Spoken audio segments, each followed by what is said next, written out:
ভারত এবং অস্ট্রেলিয়ার মধ্যে পঞ্চম টেস্ট ম্যাচ এখন যে পজিশনে রয়েছে, এখান থেকে মানে 50-50 চান্স অস্ট্রেলিয়াও জিততে পারে, ভারতও জিততে পারে। কোন দল জিতবে এটা বোঝা মুশকিল, তবে দুই দলের মধ্যে একটু যদি হলেও এগিয়ে থাকতে হয় তাহলে আমি বলবো এখানে পুরোপুরি বলতে গেলে বেশিরভাগটাই অস্ট্রেলিয়া এগিয়ে রয়েছে। ভারতের যদি ঋষভ পান্ত নট আউট থাকতো তাহলে আলাদা ব্যাপার ছিল। ঋষভ পান্ত যেহেতু আউট হয়ে গেছে, ভারতের আছে ম্যাচ নেই বললেই চলে। আর খুব বড় জোর হলে 20-25 রান করতে পারবে, খুব বড় জোর হলে।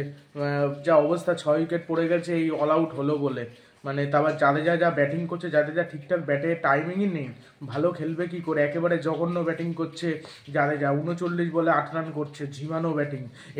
এই পিচে দরকার মেরে ব্যাটিং করো, আউট হয়ে যাও, তাহলে কিছু রান হয়, না হলে তো রানও হবে না, আবার উইকেটও পড়ে যাবে। তার থেকে তুমি মেরে রান করে আউট হয়ে যাও, যেমন ঋষভ পান্ত করছে। 40টা করে 35টা করে রান করতে পারলেও 200+ টার্গেট হলেও এইখানে চেস করা অত সহজ না। গত 40 বছরে 200+ রান এই টেস্টে চেস হয়েছে দুবার, আর চেজই হয়নি। তার মানে কিরকম দুর্ভাগ্যবশত যদি বাজে বোলিং করে তাহলে ম্যাচ হারার চান্স, না হলে ম্যাচ ভারত জিতে গেছে। আর বুমরা হালকা চোট পেয়েছে, এবার গুরুতর চোট নাকি বোঝা যাচ্ছে না, মনে হচ্ছে হালকা চোট। এবার বুমরা যদি খেলতে না পারে সেক্ষেত্রে কিন্তু ইন্ডিয়ার কিন্তু ভালো মতো সমস্যা হবে। তার কারণ যেভাবে বুমরা এই সিরিজে বল করেছে, পুরো একাই ধারাবাহিকভাবে বল করে গেছে ভালো, সেখান থেকে সম্ভব না। 141 রানে 6 উইকেট পড়ে গেছে 32 ওভারে। যশস্বী জয়সওয়াল 35 বলে 22 রান করে 4টে 4 মেরে বোলান্ডের বলে বোল্ড হয়েছে। কেএল রাহুল 20 বলে 13 রান করে 2টো 4 মেরে বোলান্ডের বলে বোল্ড হয়েছে। শুভমান গিল 15 বলে 13 রান করে 2টো 4 মেরে ওয়েবস্টারের বলে আউট হয়েছে। কোহলি 12 বলে 6 রান করে 1টা 4 মেরে আউট হয়েছে, তাও আবার বোলান্ডের বলে একটা অসাধারণ শট মারল। আর কভার ড্রাইভ ছাড়া বিরাট কোহলি মনে হয় আর খেলাই ভুলে গেছে, আর কোনো শট খেলতেও পারছে না, আর কোনো শটে কনফিডেন্সও নাই। যখন একটা প্লেয়ার ফর্মে না থাকে বা বাজে খেলে, তখন মানে একটা ভালো শট খেললেও যেন সেটা আউট হয়ে যায় মানে। আর কভার ড্রাইভ বারবার তুমি কেন খেলতে যাচ্ছ, দেখছো তুমি কভার ড্রাইভে আউট হচ্ছে, তুমি কভার ড্রাইভ না খেলে অন্য শট খেলো, পুল খেলো, লেগের দিকে খেলো, তারপর ল্যাপ শট খেলো, অনেক অন্য সব শট খেলো, তারপরে কাট শট খেলো, সেইগুলো করো। বা কাট কভার ড্রাইভ এই দুটো মারারই দরকার নেই, অন ড্রাইভ মারো, স্ট্রেট ড্রাইভ মারো, এইগুলো মারো, বা এমনি পুল শট খেলো, সেই সব করে রান করো তুমি। বা কিছু না পারলে অন্তত শর্ট রান নিয়ে রান করো, রান করা নিয়ে কথা। একটা শুধু সেঞ্চুরি বাদে প্রথম টেস্টে একটা শুধু সেঞ্চুরিতে ভালো খেলেছে, এছাড়া কোনো একটা ভালো ইনিংস নেই বিরাট কোহলির। আর এই সিডনি টেস্টে অনবদ্য খেলেছে কিন্তু ঋষভ পান্ত। প্রথম ইনিংসে 40 রান করেছে, দলের সর্বোচ্চ রান। সেকেন্ড ইনিংসও বলতে গেলে সর্বোচ্চ রান 61 রান, 33 বলে 61 রান করেছে, 6টা 4 4টে 6। আর প্যাট কামিন্সের বলে আউট হয়েছে। মিচেল স্টারকে দুখানা পরপর 6 মারলো, বোলানকে মারলো, ওয়েবস্টারের বলে পরপর বাউন্ডারি মারলো। অনবদ্য ব্যাট করছিল ঋষভ পান্ত, মাঠে সব দিকে শট খেলেছে, ল্যাপ শট খেলেছে, পুল খেলেছে, স্টেপ আউট করে ছক্কা মেরেছে। প্যাট কামিন্সকে একখানা স্টেপ আউট করে ছক্কা মারলো, পরপরই তো আউট হলো, পরের ওভারেই বোধহয় আউট হলো প্যাট কামিন্স আউট। ভালো ফিল্ডিং সাজিয়ে বল করলো, ব্যাস সেই ফাঁদে পা দিয়ে দিল, অ্যালেক্স ক্যারি আউট হয়ে গেল। অ্যালেক্স ক্যারি আউট করলো ক্যাচ ধরে। আর জাদেজা 39 বলে 8 রানে এখন নট আউট রয়েছে। নীতিশ রেড্ডি 21 বলে 4 রান করেছে। শুভমান গিল আর চলে না, শুভমান গিলকে ইতিমধ্যে বাদ দেওয়া উচিত। ওই 3 নম্বর পজিশনে এমন কোনো প্লেয়ারকে চান্স দেওয়া উচিত যে ধারাবাহিকভাবে খেলতে পারে। অনেক সুযোগ পেয়েছে, এরপরও যদি খেলতে না পারে শুভমান গিল, তারা আর খেলবে কবে? এতগুলো ম্যাচে সুযোগ পেলে একটা ম্যাচও পারফরমেন্স নেই। এটা কি ছেলে খেলা হচ্ছে, না ছ্যাবলামি হচ্ছে, না ইয়ার্কি মারার জায়গা? আমি এটাই বুঝি না। এরা মানে শুভমান গিল ভাবে এটা ইয়ার্কি আর ফাজলামি মারার জায়গা, ওই জন্য আসবে, এসে খেলতে পারবে না, ডেলি আউট হবে। বিরাট কোহলির ব্যাপারটা সম্পূর্ণ আলাদা। বিরাট কোহলি আগে ভালো খেলেছে, এখন খেলতে পারছে না, আলাদা ব্যাপার। কিন্তু গিল কতগুলো ম্যাচে আর সুযোগ পাবে? এতগুলো ম্যাচে খেলে যাচ্ছে, তাও কোনো খেলায় ইমপ্রুভমেন্ট নেই। কেএল রাহুলের ব্যাপারটা সম্পূর্ণ আলাদা। কেএল রাহুল তাও কিছু কিছু ম্যাচে ভালো খেলেছে, গিল একটা জঘন্য একদম ফালতু। যশস্বী জয়সওয়ালের কাছে কিছু শিখে আসুক শুভমান গিল, অনেক কিছু টেকনিক শিখে আসুক। টেকনিক ফেকনিক সব ভুলে গেছে খেলা। আবার বলে বিরাট কোহলি হবে নেক্সট, বিরাট কোহলি নাকি শুভমান গিল, কোনো দিনই হতে পারবে না নেক্সট বিরাট কোহলি। ওই শুভমান গিল টিল ওই ওয়ানডেতে বেস্ট, টি20তে সেরকম খেলতেও পারে না, টেস্টে খেলতে পারে না, তাহলে কি আর বলবো। 3 নম্বর পজিশনে তোমার যদি খেলতে অসুবিধা থাকে, তুমি খেলতে পারছো না, তুমি অন্য পজিশনে চাও যে আমাকে ওপেন করাতে হবে বা অন্য পজিশনে আমি খেলি, বা মিডিল অর্ডার আসলেও খেলতে পারবে না, মানে চলছেই না। টেস্টে বাদ দেওয়া উচিত ইমিডিয়েটলি, রঞ্জি টঞ্জি খেলে আবার ফিরে আসুক। ধৈর্য কিছু নাই যেসব প্লেয়ার। তো চেতেশ্বর পূজারা মাঝে মাঝে যখন স্লো খেলতে খেলতো যে শুধু তা না, মাঝে মাঝে কিন্তু মেরেও রান করতো। যখন দেখছে সে স্লো খেলতে পারছে না, বল খেতে পারছে না, তখন সে মেরে অ্যাটাকিং খেলতো।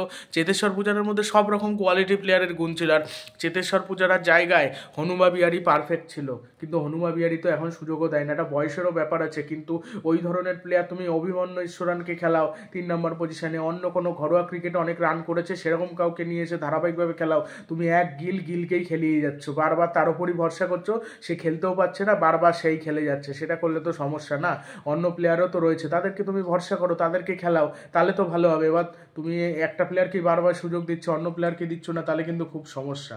আর নীতিশ কুমার রেড্ডি এই সিডনি টেস্টে জঘন্য খেললো। ওয়াশিংটন সুন্দর 17 বলে 6 রান। এখন যদি ওয়াশিংটন সুন্দর মেরে মুড়ে একটু রান টান করে, অন্তত 200 ছাড়ায়, এখন লিড রয়েছে 145 রানে। খেলাটা পুরো ইন্টারেস্টিং জায়গায় রয়েছে। কালকের মধ্যেই খেলাটা শেষ হবে, তৃতীয় দিনের মধ্যেই খেলাটা শেষ হবে। সেকেন্ড দিনের খেলা শেষ হলো, বলতে গেলে প্রায় শেষের দিকে চলে আসলো। দেখে মনে হচ্ছে চতুর্থ দিনের খেলা হয়ে গেছে বা থার্ড দিনের খেলা হয়ে গেছে, কিন্তু এখনও 2টো দিন, এখনও 3টে দিন হাতে রয়েছে। 2টো দিনের খেলা শেষ হয়েছে, তো দেখতে হবে এখন কি হয়। ম্যাচটা আমি অল্প অল্প দেখছিলাম, পুরো দেখা হয়নি, তার কারণ কাজের মধ্যে ছিলাম তো, তাই দেখার সময় পাইনি, কিন্তু মাঝে মাঝে দেখছিলাম। ঋষভ পান্তের কি ব্যাটিং, 200+ টার্গেট সিডনিতে গত 40 বছরে 2বার তারা হয়েছে, ঠিক আছে। আর একটা রেকর্ডের কথা বলবো, সেটা হলো এই যে ঋষভ পান্ত একটা রেকর্ড করেছে, সেটা হলো ভারতের হয়ে সব থেকে মানে কম বলে 50 করেছে টেস্টে। ঋষভ পান্ত করেছিল শ্রীলঙ্কার বিপক্ষে এই রেকর্ডটা, 28 বলে 50 রান 2022 সালে শ্রীলঙ্কার বিপক্ষে। আর এবার করলো অস্ট্রেলিয়ার বিপক্ষে সিডনিতে 2025 সালে 29 বলে 50। আর 54 যদি আরও টিকে থাকতে পারতো, 54 বলের আগে 100 করে নিত।